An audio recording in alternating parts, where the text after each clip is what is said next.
And I'm back. You with your girl, Sparkle Ink Savvy. So hold on, because I might sound a little blurred. And I'm back at the park watching my little ones play.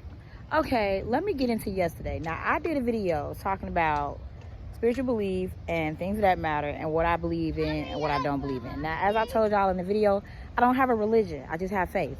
Okay? Let me tell y'all something. If you're going to tune into my channel, because I lost a whole follower. If you're going to tune into my channel just to untune in because of something I'm saying or something I'm doing, then baby, don't tune in at all.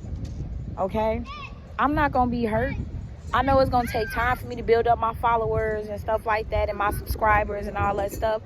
But one thing you're not going to do is you're not going to get on my page and think that all I'm going to talk is about bullskindiddle. I'm not going to just sit here and talk about bullskindiddle. Okay? For those who don't know what bullskindiddle is, it's bullshit. Okay?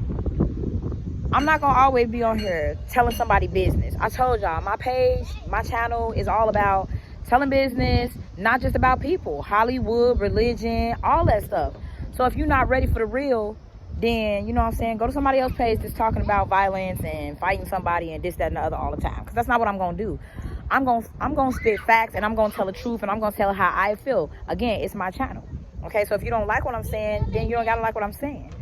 But at the end of the day, you're going to get rants. You're going to get jokes. You're going to get stuff about Hollywood. You're going to get stuff about celebrities. You're going to get stuff about religion and people. Okay? I'm not always going to be on here talking about violence or what somebody did to betray me. I'm going to tell business. Okay? Tell your business is telling all the business that happens everywhere, every day, whatever we go through. It's not just about telling somebody's business just because y'all want to hear somebody else's business so y'all have something to gossip about. Get over yourselves. I had a whole pastor get in contact with me and tell me that he didn't like what I was saying on my page. And I asked him what the problem was. And I'm not going to put his name out there, but I am going to say this much. He lost a follower. They left the church because they got on my channel, subscribed to my channel, and started tuning in and asking questions. Okay? I know this person. They're on my Facebook. So is the pastor. And I said, but if you have such a strong religion, such a strong being that you pray to, then what is you upset about? Because let me tell y'all something.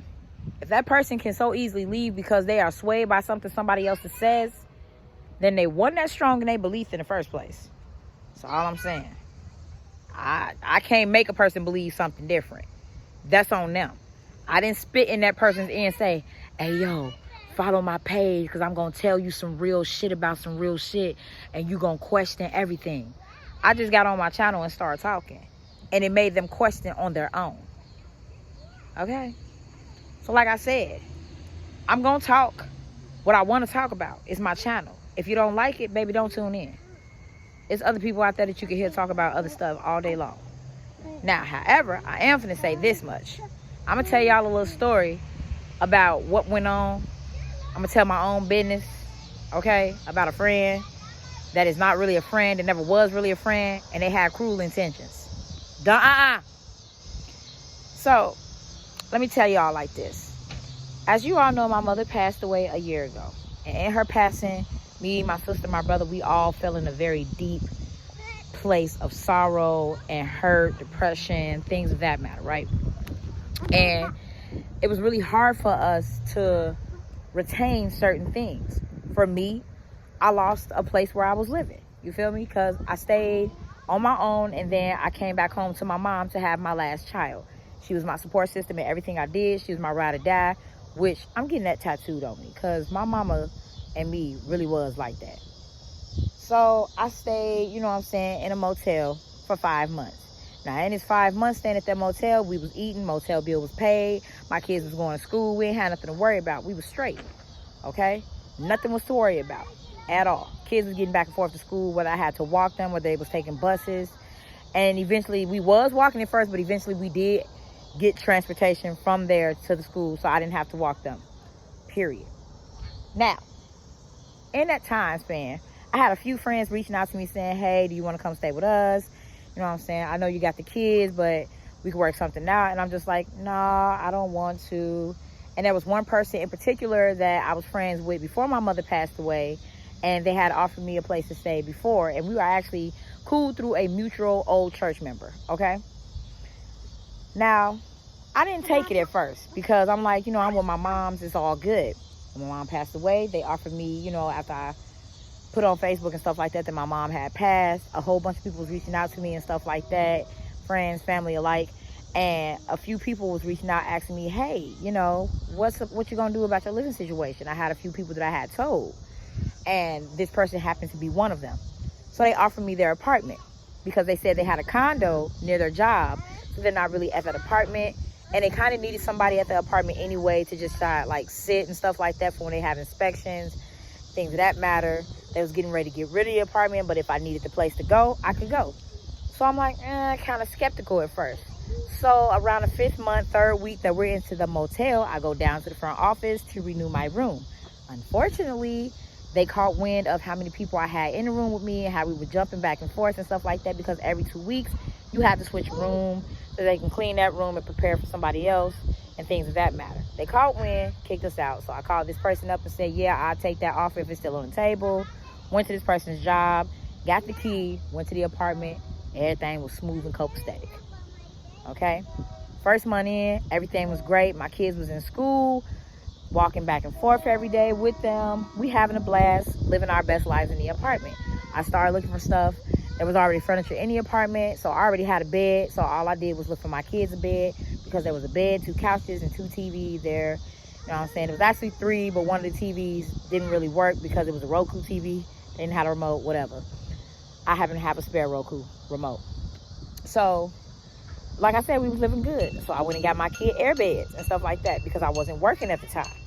So, 2nd month in, I find a job. I start working. My kids are going to school still. Everything is lovely. Now, here's where shit started getting real weird, okay? During the 2nd month, I started getting kind of sick, okay? I was up and down, not feeling good, having these attacks and stuff like that, to where the hospital and stuff was being called every so often. So, with the hospital being called, okay, now, let me just tell y'all this. Let me start off by saying this. I was given a certain amount of rules that I had to abide by while in this person's apartment. This person did not want me having anyone over, and if I did, it could only be family. If I had any friends over, I couldn't have any male friends over, okay? And I'm like, why you just don't let me sublease off you? This person didn't want me sublease, and they said, I'm only letting you stay here to get on your shit. That's it. Don't ask me about no sublease, none of that. I was like, you don't want me to pay like a bill or something in my name so I can at least build my credit up? They, nah, you ain't got to do none of that. I'm just letting you stay there with your kids to get on your feet. That's it. I'm like, this is kind of weird. 3rd month in, I have my first big attack, okay? Now, throughout these 3 months, I was asking this person and begging this person, let me take over the lease, let me do this. I got kids jumping on the furniture that's there, breaking shit and stuff, so I'm feeling bad, and I'm like, let me buy the furniture and stuff off you. And this person started saying, look, ain't none of that, don't worry about all that, just get you and your kids together, and then y'all go. If you need more time, let me know. I'm like, why is it so hard for you to just let me sublease? This person was like, you don't need to sublease, blah, blah, blah. I'm like, okay, whatever. I'm not going to keep arguing with you. I think it's dumb. And they said, and I think you're trying to play me. You're not going to be living in my apartment. What you need to sublease it for? You know what I'm saying? Can't you just get you an apartment? And I told that person, if I could, I would get me an apartment. But right now, I'm kind of down on my luck. So we arguing back and forth, back and forth, back and forth. Steady telling me what I can and can't do. Dan told me I wasn't even allowed to have family come over. Me, I didn't listen. I still have family and friends coming over. I still was doing stuff with my family and friends. And this person then started being a creep. Here's where it gets weird. 3rd month in, this person started sneaking over there without us knowing. Now, they didn't have a car, so you know they was Ubering. And being that you in an Uber, you can pop up at anything you want to. So they was Ubering back and forth, whether it be real late at night, and then messaging me like, yeah, I'm about to be over there. Now, I can't tell this person anything because of the simple fact that this is still their apartment. So I'm like, okay, yeah, whatever. You can come, whatever. It's your apartment, bro. I don't care. You know what I'm saying? Like, it's whatever. So this person keeps coming back and forth, being nosy, being in my business. I'm on the phone, you know what I'm saying, with my guy and, you know, my friends and stuff like that. This person will sit next to the door outside of the apartment and listen to my conversations and then knock on the door. So I started getting tired of this. Like, I started tweaking. Real life, I started sitting up with a knife because I'm like, it's getting weird. not to mention the fact that they didn't give me the key. And I woke up one night and this person was in the apartment. And I'm thinking it's one of my kids. I woke up literally at like 3 a.m. and I see the living room light pop on. I hear noise and I'm like, who is that? Oh, it's me. I'm like, how did you get in? I still got a key. I'm like, I thought I was given the key. And this person said, I always got a secondary key because it's still my apartment. So I'm gonna come as I please or whatever. I'm like, yeah, I don't like that shit. So 4th month in, I have another attack or whatever. It started getting worse. I had to have family and friends come and get the kids. I'm calling this person and calling this person and calling this person. They finally pick up. The first thing they do is laugh at what was going on. Telling some of the EMTs is there. Won't you have the EMTs take your kids? And the EMTs was like, if we have to take her to the hospital and you are not here or she cannot call family or friends to get the kids, then CPS has to get involved. So I'm like, So disregarding what that person feel or say, I called friends, I called family members. They came and got my kids, and I went to the hospital. This person is calling me while I'm in the hospital, trying to get my attention, texting me like, you gonna answer the phone? I don't get no F, what's going on?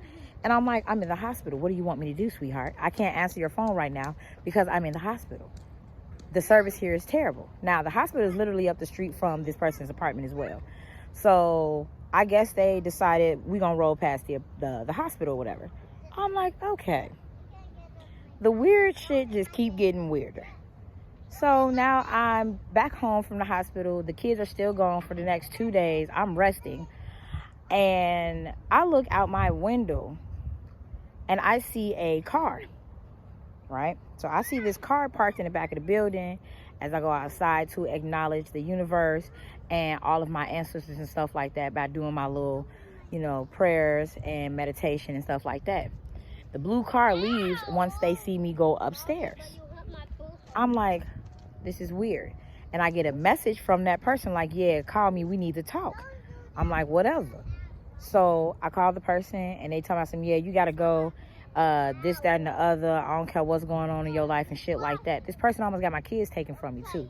So they like, I don't hear no kids over there, so you need to get up out my crib. I'm like, I just got back from the hospital. I have nowhere to go. You know this. They was like, that ain't my problem. So I'm like, okay, it's whatever. They feeling some type of way. So I moved all of the furniture out of the living room and stuff like that into the room so that the kids wouldn't jump on it no more, scrub it down and everything. And then I, put all our stuff in one room, packed up and stuff like that because they tell me something, we got to go. This person then calls me back and say, you ain't got to go nowhere. I was just feeling some type of way because I thought you was playing me and stuff like that. And, they came over and seen that the kids was still not there and they seen the medical bills and they was like, oh, you was being for real. And I'm like, why would I fake that? So fast forward, they see all that shit. We stay in a few more months. Start getting weird again. This person is texting, trying to see what I'm doing, telling them I'm on my way over there. Would literally be downstairs, coming up the stairs again, being a creep, standing there, listening.